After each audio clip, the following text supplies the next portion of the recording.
विद्या की देवी सरस्वती, माता पिता गुरु, नवग्रह की चरण वंदना एवं YouTube चैनल के सभी दर्शकों को मेरा हार्दिक नमन। आज रामनवमी है। शांतम शाश्वत प्रमेयम अनघम निर्वाण शांति प्रदम ब्रह्मा शंभु फणीन्द्र सेव्य मनशम वेदांत वेद्यम विभुम रामाख्यम जगदीश्वरम सुरगुरुम माया मनुष्यम हरिम वंदेहम करुणाकरम रघुवरम भूपाल चूड़ामणिम नान्यास्प्रियारक्वते देशमदीये सत्यम वदामि च भवान् खिलान्तरात्मा भक्तिं प्रयच्छ रघुपुंगव निर्वरा मे कामादि दोषरहितं कुरु मानसं च।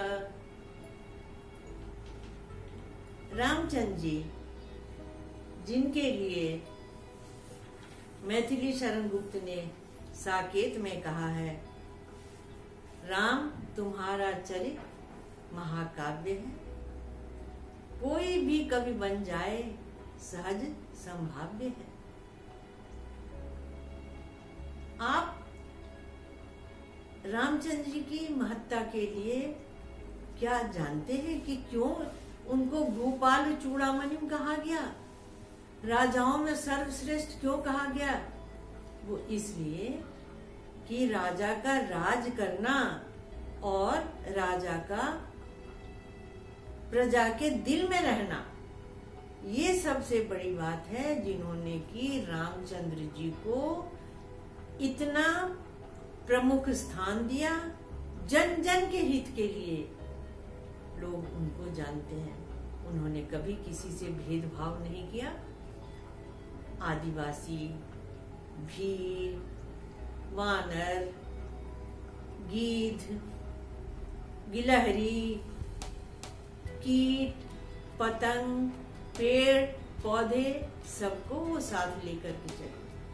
आइए आज हम आपको इस बात की जानकारी दे रहे हैं कि जो हमारी पत्री में चतुर्थ भाव होता है वो जनता का भाव होता है, प्रजा का भाव होता है, आपके कितने फॉलोअर हैं इसका भाव होता है। तो उससे जानते हैं कि ये कितने ज्यादा अपने राज्य में, अपने घर में, अपने कार्य क्षेत्र में लोगों के समूह में मिल करके रह पाएंगे।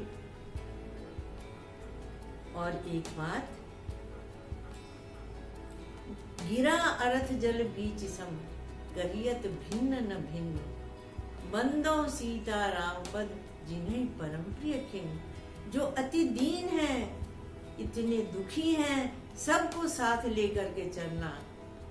क्या अहिल्या, क्या शबरी, क्या अजामिल, क्या गीत, क्या गणिका, सबको वो साथ लेकर के चले। और जो बिल्कुल ही अंत्यस्थ थे उनको भी उन्होंने इतना ज्यादा महत्वपूर्ण स्थान दिया जिसके कारण वो जाने जाते हैं। इसके साथ ही सीता राम गुणग्राम पुण्यारण्य विहारिनो वंदे विशुद्ध विज्ञानो कवीश्वर कपीश्वरो। आपके मन में यह बात आती होगी कि मैं रामचरितमानस का उदाहरण आपको क्यों देती हूँ या तुलसीदास जी के विषय में क्यों आपको बताती हूँ। वैसे तो बहुत से रामायण लिखे गए हैं।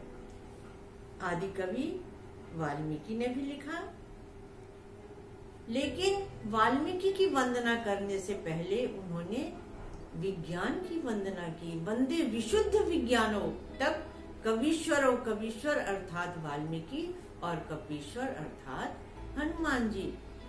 क्योंकि ये जो वैज्ञानिक दृष्टिकोण है यही सबसे शुभता लेकर के आता है और आपको वैज्ञानिक जानकारी भी देता है। आगे भी उन्होंने लिखा है, ज्ञानियों तेमुय प्रिय विज्ञानी। ज्ञानियों से भी ज्यादा विशेष ज्ञान जो प्राप्त करते हैं उनमें उनकी रुचि होती है। तो रामचंद्र जी के विषय में जब हम देखते हैं, जब हम जानते हैं कैसे उनका राज्याभिषेक होने वाला था, लेकिन राज्याभिषेक नहीं हुआ। प्रसन्नताम यार न गदाभिषेकस्तथा न ममले वनवास दुखतः। ना तो उनको राज्य पाने में खुशी हुई और न वनगमन में। माता पिता की आज्ञा को मान करके वन में गए। वन में जाकर के उन्होंने जितने भी प्रकार के कंद मूल हैं, वनस्पति है, सबको उन्होंने उनका सेवन किया और संजीवनी बूटी के बारे में भी बताया, किस प्रकार से आयुर्वेद से हम लाभ ले सकते हैं, किस प्रकार से फल फूल से हम लाभ ले सकते हैं। आप तो जानते ही होंगे कि जब रामचंद्र जी का वनगमन हुआ उस समय पूरी की पूरी प्रजा उनके साथ में चली गई और उन्होंने ये देखा कि पूरी प्रजा मेरे साथ वन को जाएगी, तो रात में सबको सोते हुए छोड़ करके और वो चले गए। क्यों? क्योंकि उनको पूरे राज्य को एक सूत्र में बांधना था। जितने भी प्रकार के भालू रीछ सब थे, सबको उन्होंने एकजुट में जोड़ा और जोड़ करके और इतनी बड़ी उन्होंने जिम्मेदारी अपने ऊपर में ली। शायद वो अयोध्या में राज पहले करते तो उनका नाम इतना नहीं होता। रघुकुल में तो एक से एक राजा हुए, लेकिन रघुकुल की बात आते ही सबसे पहले नाम आ जाता है रामचंद्र जी का। आप आगे देखें, जब वो गए किस प्रकार से उन्होंने जटायु को देखा, किस प्रकार से सभी गीधों को देखा, भालुओं को देखा, सबकी सेना उन्होंने बनाई। सबकी सेना बना करके और जब वो पहुंचे समुद्र के किनारे, तो विज्ञान की बात आप तब देखिए, नासा ने भी इस बात की पुष्टि की है कि वहां पर राम सेतु बना हुआ है। नाथ नील नल अरुदो भाई, लड़काई ऋषि आशीष पाई, तिनके परस किए गिरिभारे, जन्य जगत प्रताप तुम्हारे। मतलब स्पर्श मात्र से ही ये पत्थर जो है उसका पुल बन जाएगा। क्या पत्थर से पुल बनाना इतना आसान काम था? अगर ये वैज्ञानिक नहीं होता, समुद्र में किस प्रकार से इतनी अधिक जानकारी थी, इतना विशेष ज्ञान था कि वो समुद्र में पुल बना पाए और उससे वो लंका में प्रवेश उन्होंने किया। तो एक जो राजा का कर्तव्य है उस सब का उन्होंने पालन किया और इतना तक कि हे खग मृग हे मधुकर श्रेणी, तुम देखी सीता मृग नैनी। राजा होते हुए भी उन्होंने पशु पक्षी से भी अपनी पत्नी के बारे में पूछा। इससे ज्यादा और क्या बात हो सकती है जनता को, प्रजा को अपने साथ लेकर के चलने की। कहीं पर भी अगर आप पढ़ें रामचरितमानस तो आपको उनका अहंकार कहीं पर भी दिखाई नहीं देता। जो व्यक्ति जितना झुक करके चलता है वो उतना ही बड़ा राजा होता है। तो रामचंद्र जी को इसीलिए मर्यादा पुरुषोत्तम भी कहते हैं, क्योंकि उन्होंने सब प्रकार से हमें ये बात बताई कि आप जब जीवन में आते हैं तो कष्ट तो आएगा, उसका किस प्रकार से हम विरोध तो कर नहीं सकते, लेकिन उसके साथ में हम चल करके अपने कष्ट को कम कर सकते हैं।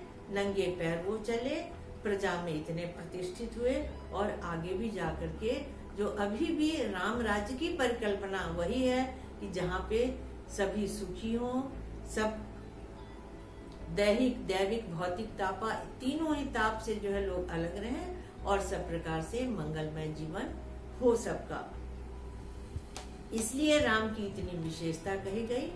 आगे भी मैं आपको इस विषय पे और बहुत अधिक जानकारी देती रहूंगी।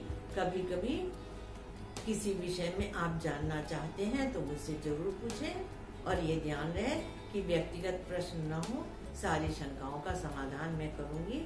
और आपको फिर से रामनवमी की बहुत बहुत बधाई।